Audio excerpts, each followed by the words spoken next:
Hello and welcome to the Don't Panic, We're All Going to Die podcast, the podcast about what it means to live.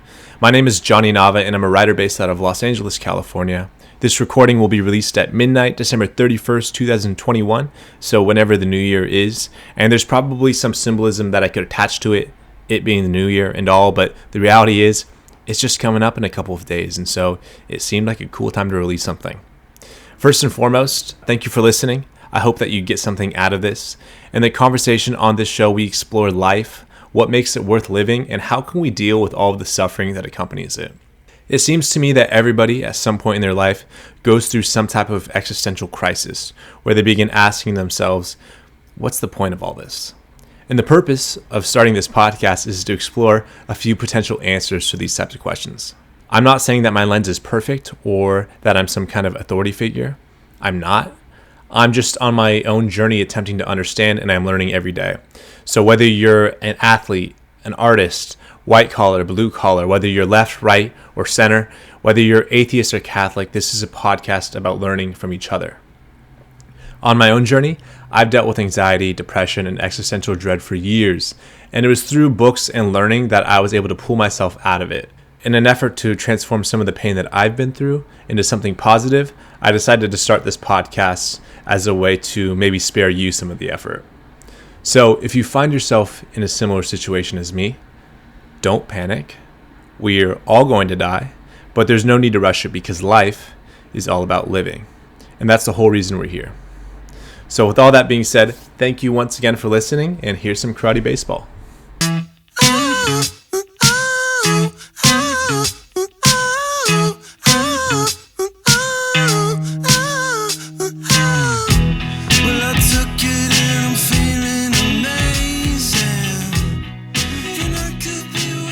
So today we have Mateo joining us. Mateo is the host of the Startup Garden podcast, where he discusses with CEOs and business owners how to start a company, but he also has a website where he blogs about technology and how it's applied to businesses.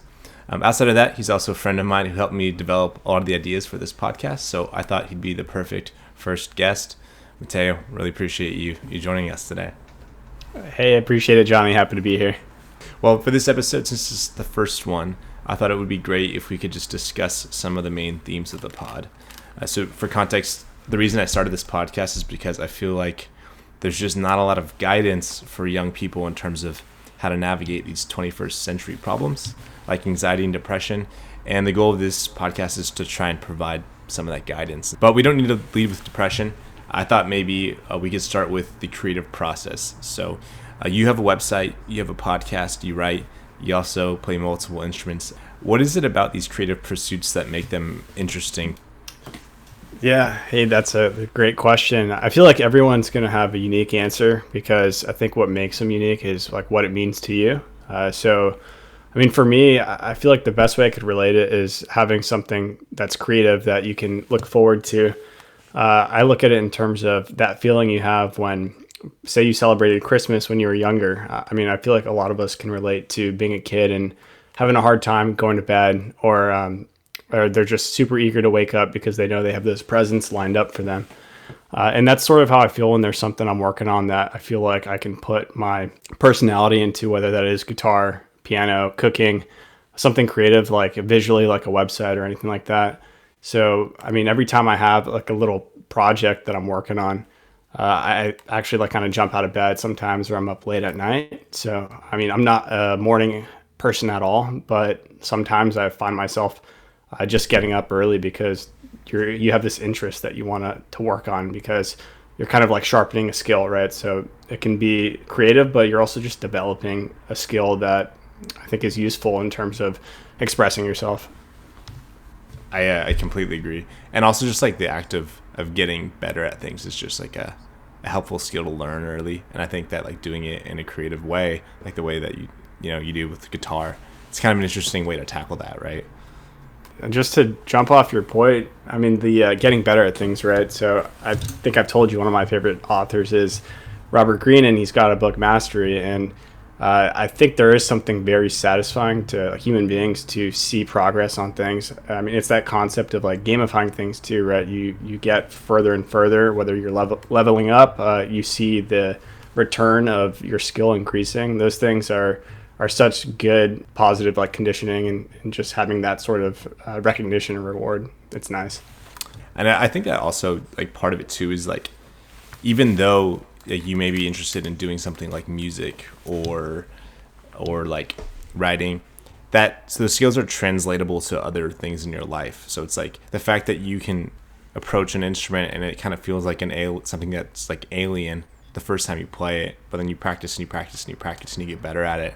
Like you understand not only what it takes to get good at something, but like how to apply it and like how to show up to do the tasks. Because like starting anything isn't really fun when you first do it, but once you get better at it, you kind of enjoy it more. And I feel like that translates into like a lot of different areas of your life outside of whatever the skill is. I mean, in terms of music, it translates very well from instrument to instrument. I think like repetition and pattern recognition is something that you'll see in terms of music theory, and it just applies to different instruments. But I mean, that sort of the way that you're actually improving by repetition and just practicing like frequently and consistently, that applies to any skill. And like you said, it could even go to like work or something like that. One of the reasons I like these arts in particular, and tell me if you think that this is crazy or if this is something that you can identify with, but I think with like writing and music, which is, you know, the two that we're both interested in, I feel like they kind of tap into two different parts of your brain. So like for instance, I feel like writing is kind of like a labor of the mind where it's like I feel like it's the thing that I'm best at, but I don't really enjoy doing it. Like the actual process of writing, putting words to paper, it's a lot more difficult than something like playing music, where I feel like music is more of like a labor of the heart. It's not as fun to practice, but when you're actually doing the task, like playing a song or something, it's like really fun. And it's the actual performance of it is what makes the art like something that you like coming back to. I'm just curious if you see any type of like differentiation between the arts and the way that we seem to enjoy them. Yeah, I mean, to go to your example for writing and music, I think there's a feeling to playing something that it's hard to explain unless I think you do play an instrument, and I'm sure you can get it in other creative ways that's not through music, but the connection you feel to the notes, to the song, to the writer of the song. You can obviously, songs have tones, whether they're melancholy or upbeat, and that kind of transfers into your mood. And it's a really like a exhilarating process to feel that kind of energy transferred through music.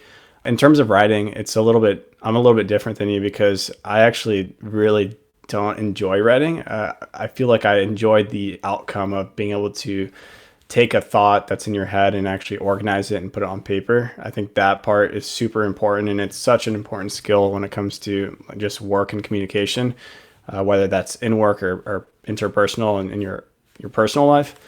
So that's the reason I really started trying to write, is because I wanted to improve that skill. I never really took like super advanced writing classes in school, like college or high school. And it's definitely, I think, an important skill. And it is rewarding, I'd say, when I finally piece together my thoughts, but it's difficult. So I'd say that one doesn't come naturally to me.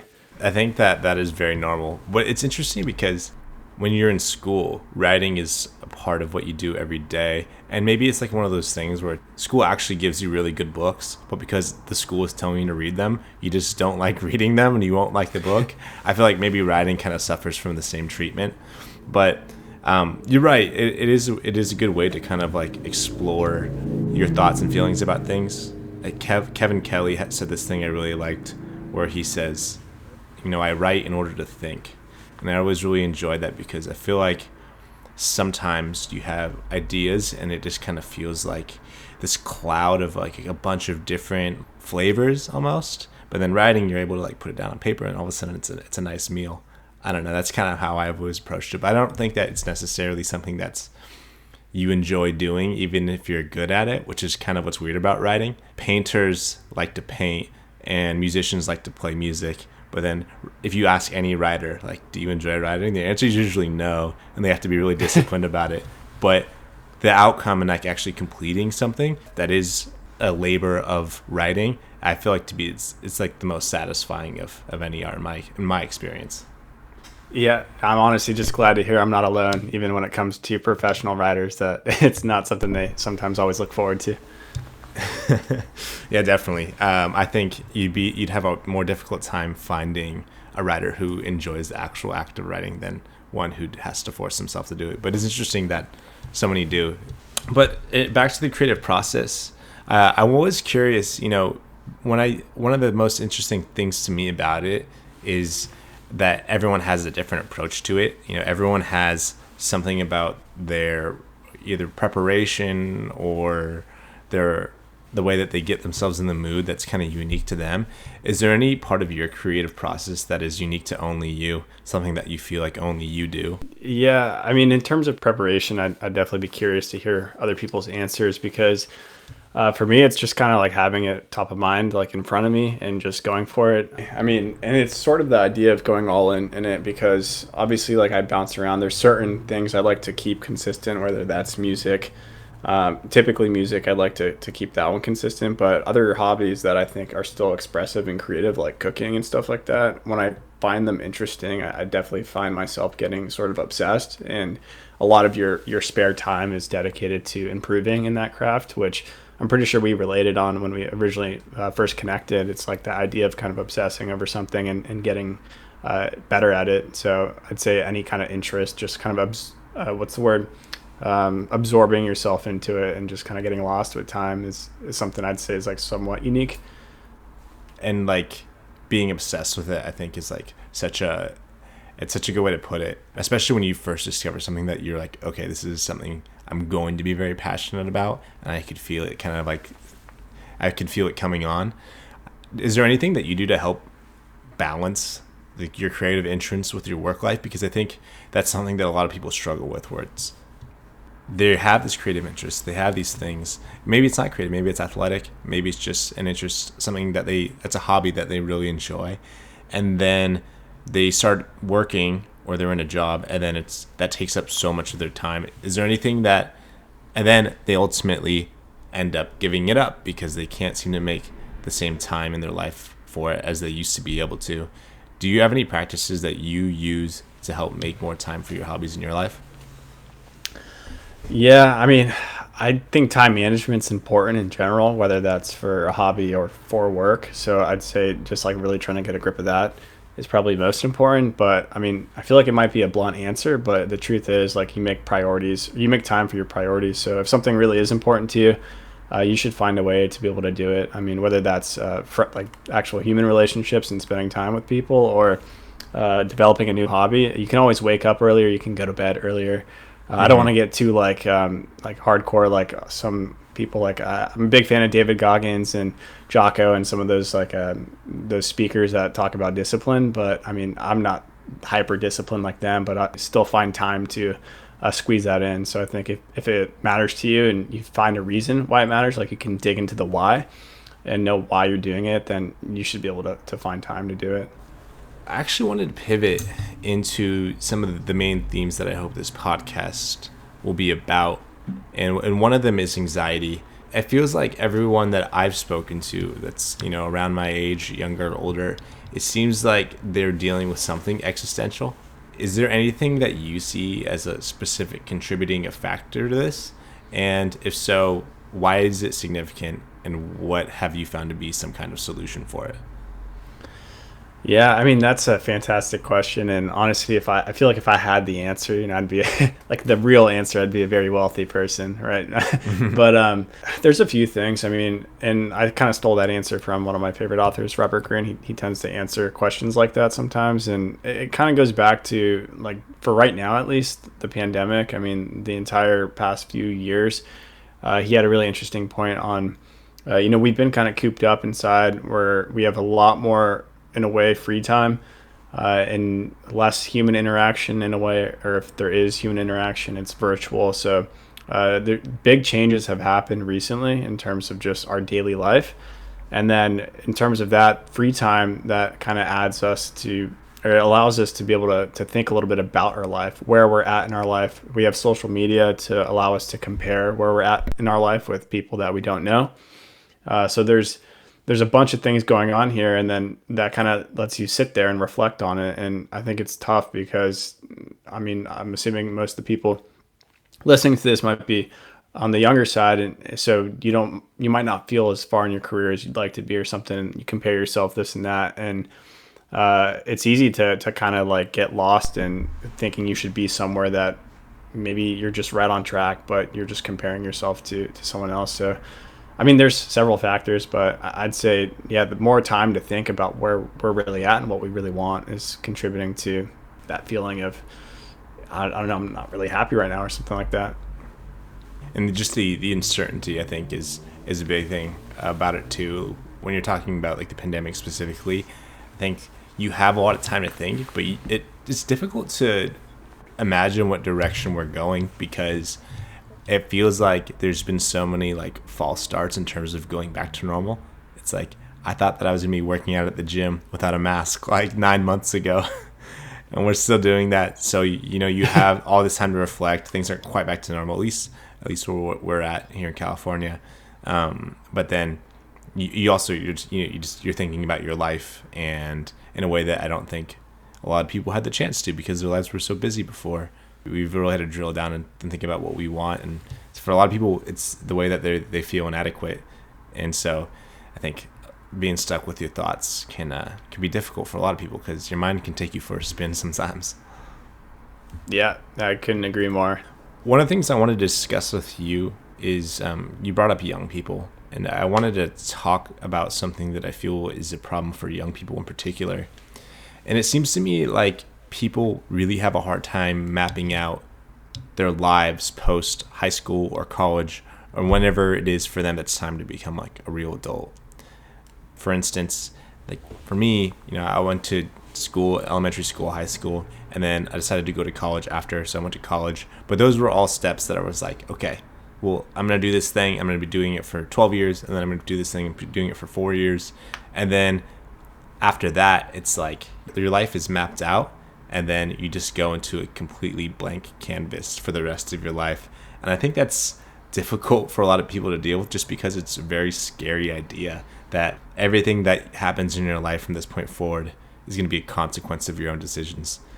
Yeah, absolutely. There's that weird period of time where you have this structured elementary school through college, if you decide to go to college, and it kind of like just drops you off into the real world, right? So it's like, all right, you're done with school now. It's like time to figure it out. And you're like, okay, well, I've gone through like 12 years or however long of schooling. I should be ready to take on the world.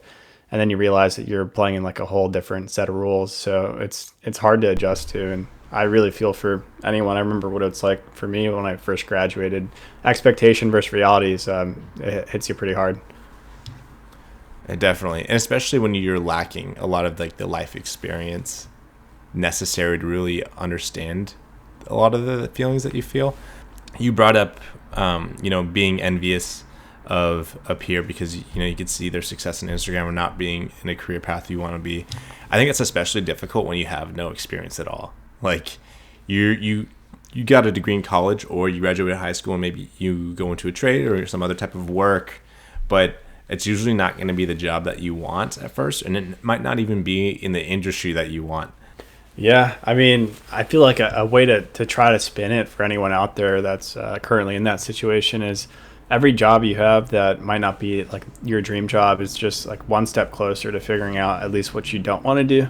But try your best, I'd say, to take that opportunity and do work your hardest and learn as much as you can so that you can apply those skills to a potential opportunity. It's kind of like when there's this idea on luck, right? It's like fortune favors the bold. There's a few ways Naval has phrased this.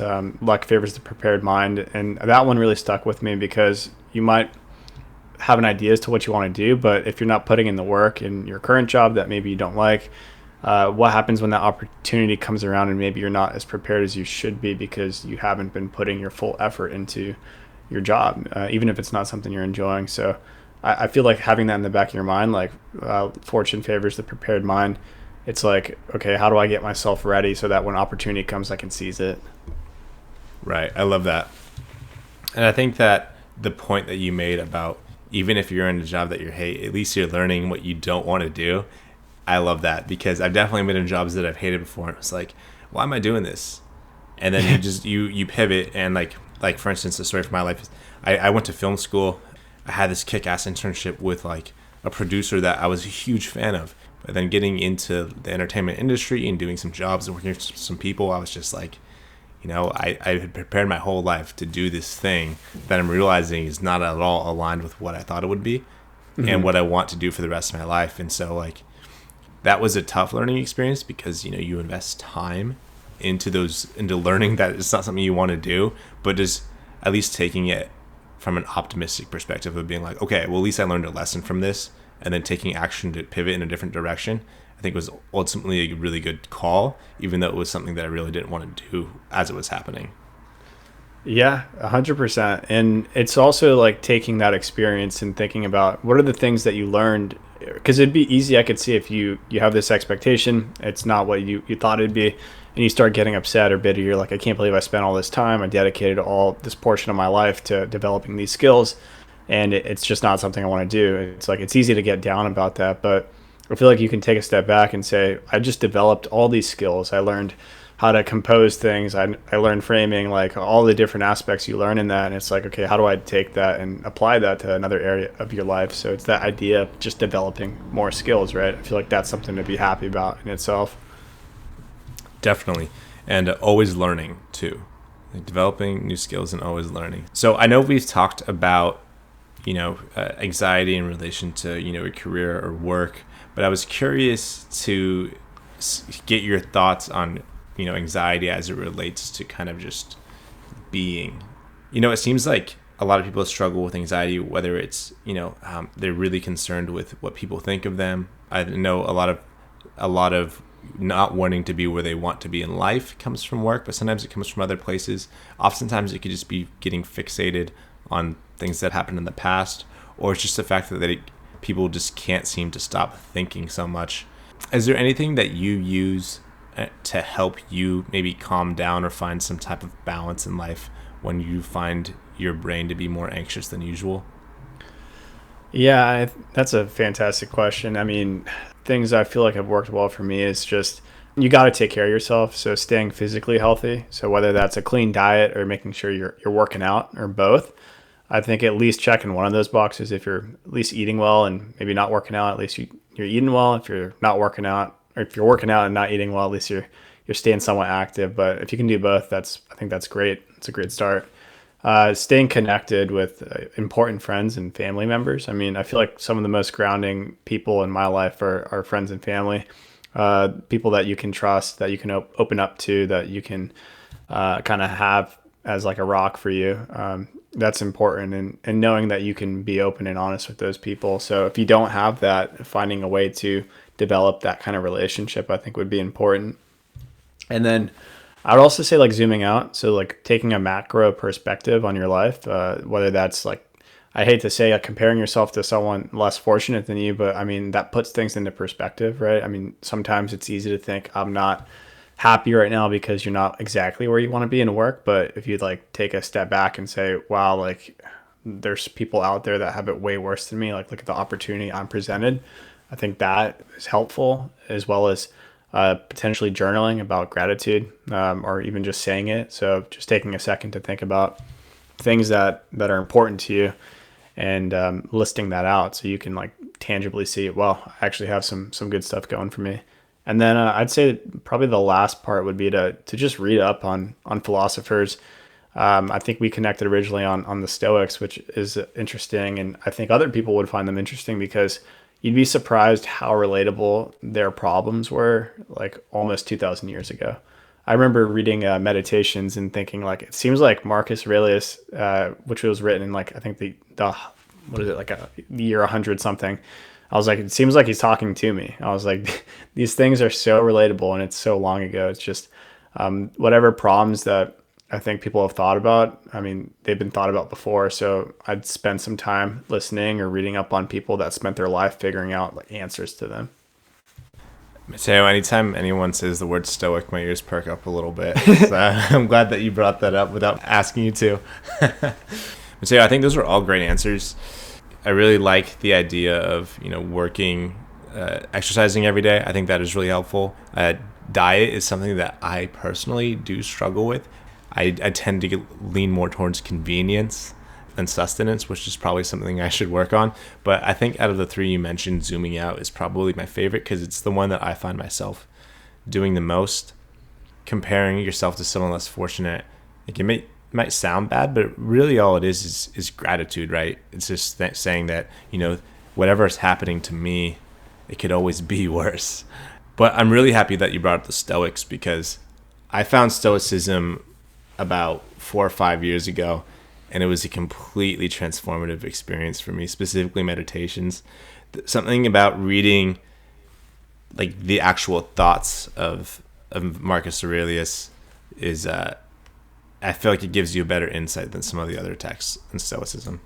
I want to talk to you a bit more about the Stoics, because at least for me, I struggled a lot with anxiety, like my whole life. I always thought that I was an overthinker. I would always tell myself, man, I'm just such an overthinker. I'm just thinking all the time. And then I realized that like so much of those thoughts were like not very good thoughts for me to be having.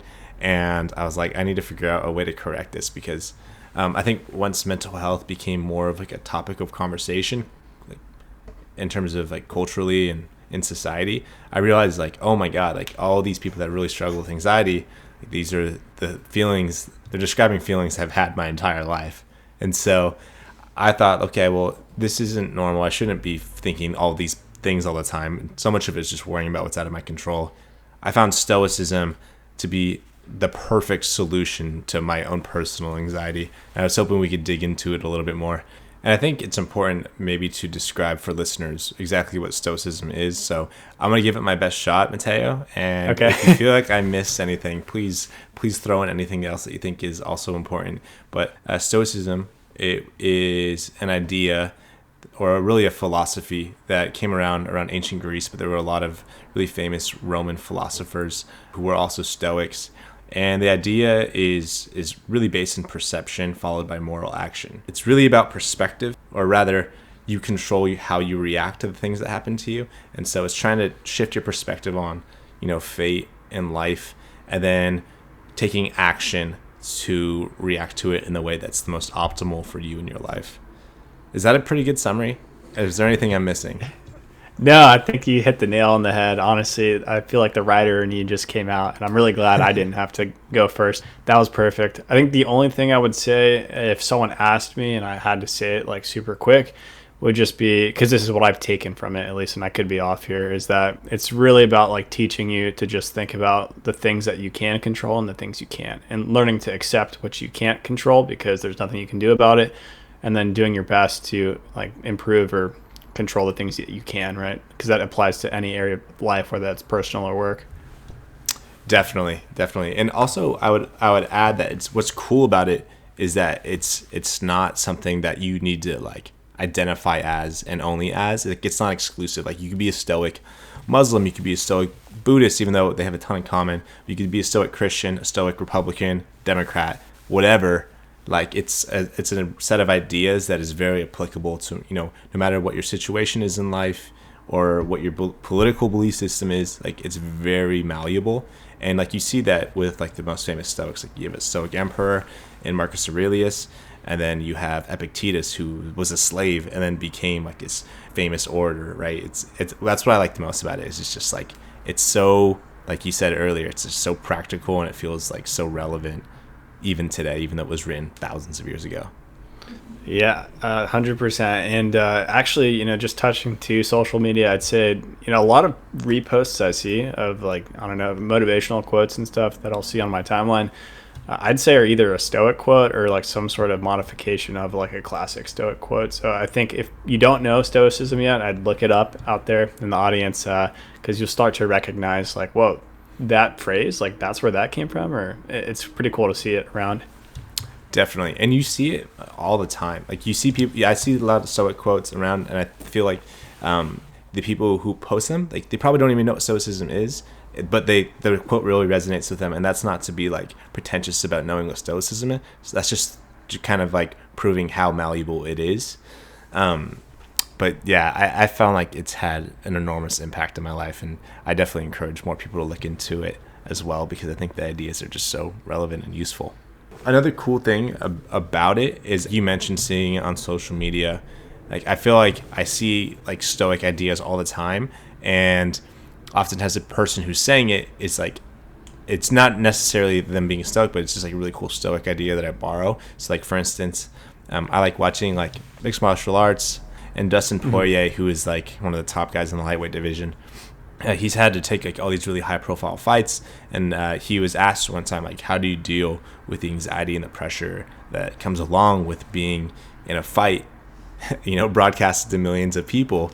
And he described like the circle of control. And so what he does is, leading up to a fight, he draws a circle, and like on the outside of it, it's all the things that he can't control. So the media, what people are saying about him, whatever's happening in like the people's lives around him. And then in the inside circle, he writes like sacrifice, sweat, and practice, control. Whatever he has control over them, that is going to make him the most prepared for the fight ahead. Those are the only things that he has control over. And so he only focuses what's on the inside of that circle. I find that to be a really practical idea, going back to you saying journaling is really helpful for you. I think anytime you take something inside your head and put it on to something else, it kind of makes it more real in some ways. That's so true. And actually, there's one last thing I want to throw on the topic of Stoicism, if you don't mind. And it's something I think I saw brought up. Actually, there's a Reddit community on like Stoics or Stoicism. It's funny, seeing a lot of the posts on there, but I remember a topic of discussion brought up. It's like, how do you think Marcus Aurelius would feel that this is essentially his diary, that Meditations is, right? It's like his personal journal that was released, essentially. So it's like, as a Stoic himself, I mean, how do you think he feels or would feel that like all these people are reading this like mainstream published book now? That's a great question. I always felt similarly about Anne Frank, because she's like, I don't know how old she was, like 11 or 12-year-old girl, and we're all reading her diary. But I've often wondered that. It's kind of funny though, that you mentioned Stoicism on Reddit, because like I write posts on there all of the time. Like, it's like it's funny. Like, I've kind of taken Marcus's approach, and I'm trying to make it like a public journal. So whenever I have Stoic ideas or thoughts, rather than write them down in a journal, I write them in a Reddit post. So there's a chance that you've seen me there. But I think that's really funny to bring up the fact that it's his journal, because I think that's why I like Meditations the most. Because like with Epictetus, it's like his student was writing down, things that he said, and he was like, man, this guy has a lot to say. I need to capture this. And then with Seneca, who's the other one of the big three, he's writing letters to his friends. So it's like really practical advice. But I like Meditations because he's writing it to himself. And so as you're reading it, you're processing it in the same way that he's processing it. You're really like getting inside of his brain. To me, that's what makes it the most accessible and the most practical, because you're actually seeing like, what does this guy who's like an ideal Stoic tell himself? And then you can just learn from his words. It's cool, really cool. Yeah, absolutely. So if you were to recommend those for someone to check out, say someone's like, hey, I'm really interested in this stuff, what order would you say to check out those books? Ooh, it's a great question. I would say that Meditations, specifically the Gregory Hayes edition, is incredible. I feel like the translation is amazing. It's very poetic. And then I think Obstacles the Way is a really good one by Ryan Holiday, just because it's more modern. I feel like with Seneca, Seneca's pretty great actually, but with Epictetus, it does feel like a little bit more dated. But Obstacles the Way is like a very great Stoic book that's modern and accessible and really applicable. And it has to deal with like a lot of like overcoming anxieties and overcoming obstacles, which is in the title. And then the last one I would say is not technically a Stoic book, so it's kind of like funny that two of these aren't like specifically Stoic, but I think Man's Search for Meaning is like one of the most transformative books I've ever read. It's probably better for existential dread than anxiety, but that one's fantastic. I was hoping we could pivot into another topic that I hope to cover on this podcast, which is depression.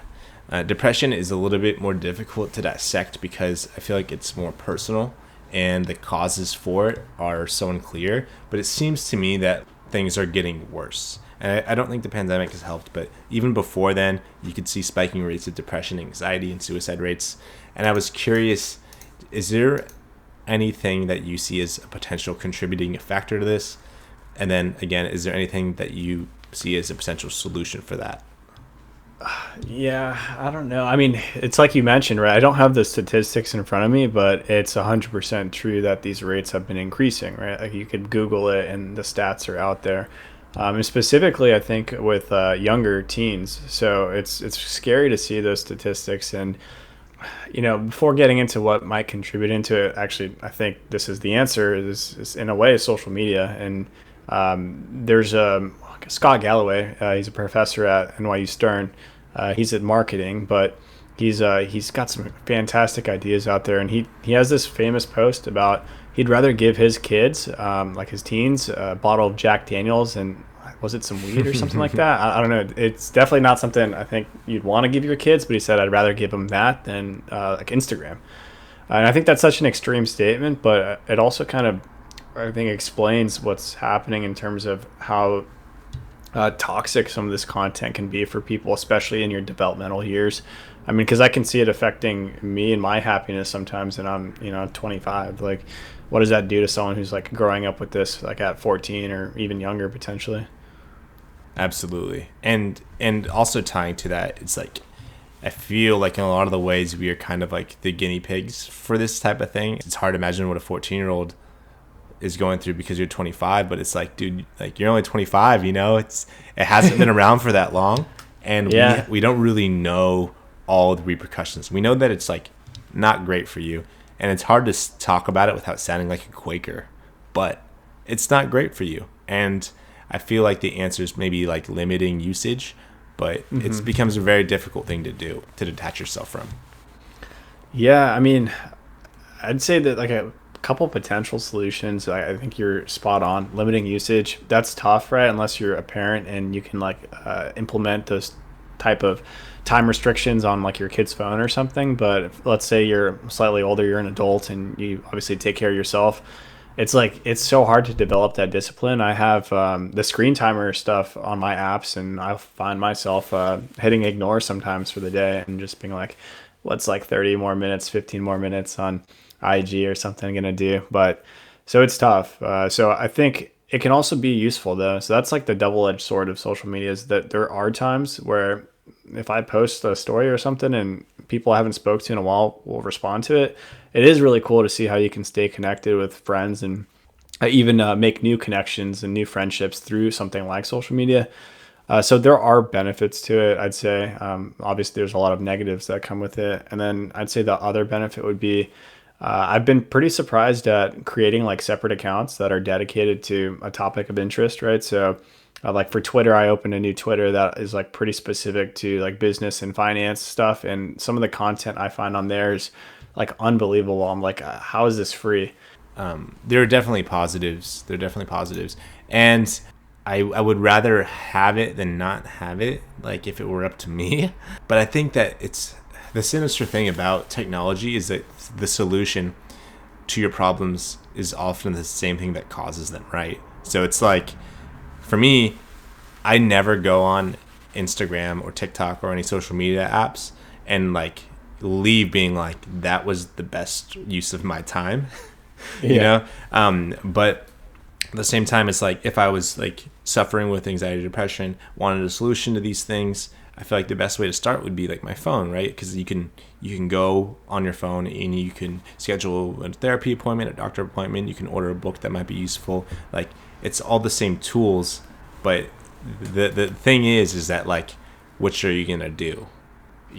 Even just reading a book that you did buy is going to be much less appealing than going on TikTok or Instagram because it's so much easier, and it's honestly a lot more fun in some ways. So yeah. I think that's like the thing that like I've been trying to grapple with myself is like, how do I differentiate the positive and the negatives and try and split my time with technology in a more positive way? Yeah, I mean, so what would you say, or do you think is a reason why we might take that easy route in terms of opening the phone and going on TikTok or not reading the book instead of reading the book or something? It's like, why do you think it's so difficult? Is it just convenience or for people to make that decision? I think it's a lot of things. There's an idea that David Foster Wallace talked about. I find him to be prophetic in a lot of ways, because I think he was the first fiction writer who like really understood the impact that how entertainment was going to have on the next generation. Like he saw how good it was getting, and he was like, this is potentially dangerous because all we're going to want to do is spend our time being entertained. And I think the contributing factor to it, to me, seems to be that like it's what America is all about. It's like the free market system is like, hey, whatever it is that you want, you should have it. You should do whatever makes you feel good all the time. And I feel like that works really well for like, America on the world stage from an economic point of view. Like we have a consumer-based society. What that does, to us from a psychological perspective is it makes us feel like there's always something to be wanted or needed at all times. And feeling good comes from social media because it scratches that itch of having like the notification. It keeps your mind busy. It keeps you engaged for a little bit, but it's not all that satisfying. And I think that the lack of satisfaction over a long enough timeline is what causes that like existential dread. After a certain amount of time, you're just left with the envy. And I feel like that's kind of the danger of it. Actually, like right at the end of that, I think it just clicked for me that we basically just came full circle there. At the end of your answer there kind of relates back to what we were talking about in terms of not feeling fulfilled, in terms of like having some kind of creative hobby or something that you're working towards to improve on. So going back to the idea of mastery, it's like mastering something is supposed to help, right? That feeling of fulfillment. And like you just mentioned, scrolling on Instagram or TikTok is not very fulfilling. You're not really developing a skill. So you kind of are left feeling empty or unfulfilled. So I feel like that almost just like fully clicked in terms of like our beginning of our conversation until right then. Yeah, I'm glad you think so. And I suppose this would be a great pivot into the last topic of our conversation that I hope we could cover, which is existential dread. So, I feel like people deal with anxiety, they deal with depression, and then I think that existential dread is a little bit different because it ties back to that sense of like not having meaning. I'm curious to hear from you. Do you see a differentiation between existential dread and anxiety and depression, or do you think that it's like a consequence of one or the other? Because to me, it seems like both of those are contributing factors to existential dread. I almost see existential dread as kind of like the parent company of the two, but I'm curious to hear your perspective on it. Yeah, I mean, it almost seems like they're not mutually exclusive. Like you almost say, let's say, like you said, the end answer is like you have existential dread. You're feeling that. I find it hard to believe that you wouldn't be experiencing something like anxiety or depression in like coupled with that. So, like you said, that one would be the parent, right? I would say I agree because it's coming from somewhere, right? Yeah, and like you said, it's coming from somewhere. Like for me, like I think I had anxiety, which is like a problem that I needed to solve itself. I think it fed into the existential dread. But for me, when I struggled with depression in the past, I felt like the reason was because I had so much existential dread. And it's like, for some people, it's a chemical imbalance. Some people need therapy, and that's the solution. Some people need like medication. And we're fortunate enough to live in a time where, all of those are accessible. For me, I think, tying back to, I think we mentioned it, but Man's Search for Meaning by Viktor Frankl. One of the reasons that book was so transformative for me was that it kind of like put a spotlight on that fact that it was like, the reason that you're so depressed is because you're not doing anything meaningful. And it was, maybe that sounds like an oversimplification, but for me that was like, wow, like that is it. I'm just spending all my time doing things that don't bring me any sort of satisfaction. And over a long enough timeline, that caused me to feel very depressed. Yeah, I mean, that's a great point. And Viktor Frankl, Man's Search for Meaning, I'd say I've read that book as well, and it's definitely like a top of the list. It was a while ago. So doesn't he have the idea of like is it called the existential vacuum or something like that? I think Does that ring a bell? I think it is. Okay. I mean, for anyone, like quick background on the book is like he's a Holocaust survivor. Like he was in, I think Auschwitz, like one of the worst concentration camps, and like the title of the book, Man's Search for Meaning, like he found meaning and purpose in such horrific circumstances. And I think he mentions like just finding a little task to even like tie your purpose into it's like if he's gonna like live this way, it's just like I'm gonna sweep the ground like well or something, or like just finding something to like tie a purpose into, even in those circumstances. I don't know, that book definitely has impacted my life, and I don't know, I'm kind of speechless about it, honestly, when you just think about like what he went through and how he was able to come out. I think actually as a psychotherapist and helping other people, it's just incredible. Mm-hmm. It is the most valuable book that I've ever read. I couldn't recommend it enough. You know, it's funny, and I know we're coming up on time here, so maybe this is like a pretty good point to leave us off on. But you know who recommended that book to me? Jordan Peterson. Oh, wow. Yeah. So coincidentally, and I was reading Meditations, and he came in. I had no idea who he was. This is before he even put out 12 Rules for Life. Oh, you actually met him? Yes. So this is before he put out 12 Rules for Life. He came in, and he was a client of one of the partners there, and so he had his meeting, and as he was walking out, he saw me, and I would like read books every day, and I happened to be reading Meditations by Marcus Aurelius. And he saw me reading it, and he was like, you know, what book is that? And we had like this entire conversation about Meditations and Stoicism and all these things. And at the end of it, he was like, hey, you know, if you like Meditations, you should read Man's Search for Meaning. And I was like, all right, I will. And he's like, no, seriously, do it. And then he left. And then like a week later, or I think it was like a week later, like that really big interview of him came out where he was on like BBC or something. And he just was like this huge superstar. I saw him all over Reddit, all over the news. And I was like, that's the guy who recommended me that book. Maybe I should read it. Read it. Best book I've ever read. And so I just thought it was really funny that he was the one who recommended it to me. Wow, that's hilarious. And honestly, like probably the coolest story I've heard.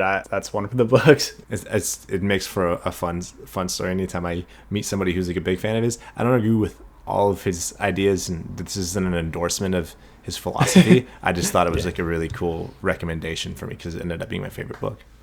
Yeah, that's so cool that he recommended it directly. That's pretty amazing.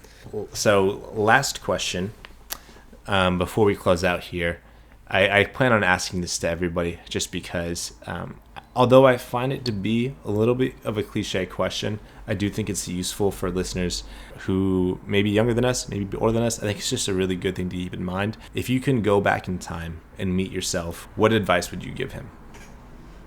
It's a great question. I'd just say to keep on pushing, right? Fail fast, fail forward. You're young, like use that to your advantage and just put yourself out there. Like don't be afraid to try new things and just mess up because you got time to fix it. I love that. Fail fast and fail forward. I wish somebody would have told that to me. I wouldn't have been so scared of failure because I failed a lot along the way. Yeah, I mean, I don't know if that's the closing remark you want, but I would just comment on the fail forward part. It's okay to fail. It's actually kind of only okay to fail if you like reflect on it and then you iterate and pivot. It's kind of not okay to fail and just give up, right? So it's important to like that's the forward part is reflecting on it and improving. Love that. Well, Mateo, thank you so much for having this conversation with me. I really appreciate all the insight and the value you were able to bring to this conversation. And this was really fun, and I hope we can do it again sometime. Yeah, absolutely. Thanks so much for having me, Johnny. Of course. Last thing, listeners want to find you out there on the internet. Where can they find you? Yeah, so you could go to my website, just MateoTedeschi.com. Connect with me on LinkedIn. I'm pretty active on there. And then, check out the Startup Garden podcast as well. Those are probably the top three.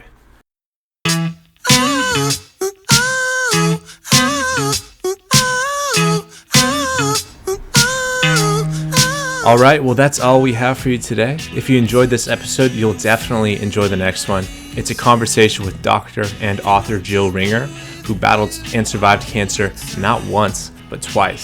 So stay tuned for that. If you're interested in updates, the best way will be to follow me on Instagram. My handle is Heresjohnnynava, and I'll be posting regular updates there. You can also find me on YouTube under the same handle. I also have a website, Heresjohnnynava.com.